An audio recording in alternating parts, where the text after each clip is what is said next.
So what does it mean when a casting director or your agent says to just be you when you submit your audition? Let's talk about what it doesn't mean, first of all. What it doesn't mean is for you to try to sound like anybody else or to sound like the commercial that you might have heard on YouTube or on television or on the radio. And I know so many of my students, they have that melody in their head and they try to imitate that melody in their head. It's interesting because when words are put in front of us, have always been taught to read aloud, and reading aloud doesn't usually require any sort of assessment of a point of view or a storyline. And typically when we talk to one another and we have conversations, we have a point of view. We always have a point of view. It may not be a really dramatic point of view, but we always have a point of view that is uniquely ours. We always have the way that we think about things and we present things. And all of a sudden, when we get a script in front of us and we have a company that's asking us to be a brand voice for them, and then all of a sudden somebody says, well, be you.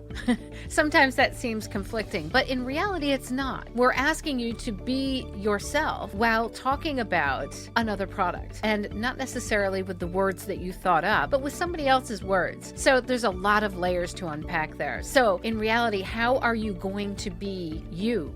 First thing, don't try to sound like anything, like anyone else or anybody else. Look at the script, assess it, and then obviously, for the most part, your opinion about that or your point of view should typically be, if you're going to represent a company, that you like the product. You're typically going to have a positive frame of mind. Take that positive frame of mind, however you describe it in your positive frame of mind. That will be one way of really bringing yourself to the script, is if you've experienced the product and you really believe in that product and you believe that that product is going to help the person that you're talking to. First things first, don't try to sound like anyone else. And then once you shed that thought, you shed that thinking that you have a melody in your head that you have to sound like something or someone, then really take a look at that script and assess that script and try to figure out where the positive points of the product or the features or the benefits coming from. And it's not so much that you want the descriptive parts of the script that say it's a beautiful product. You want to think about how that product is going to help someone. And that will be where that emotional connection comes in, where maybe that point of view where, yeah, I really like this product because it's going to help you. For that, it gives me a point of view. It gives me an emotion that's attached to it. And that's what's going to connect you to the listener. So yeah,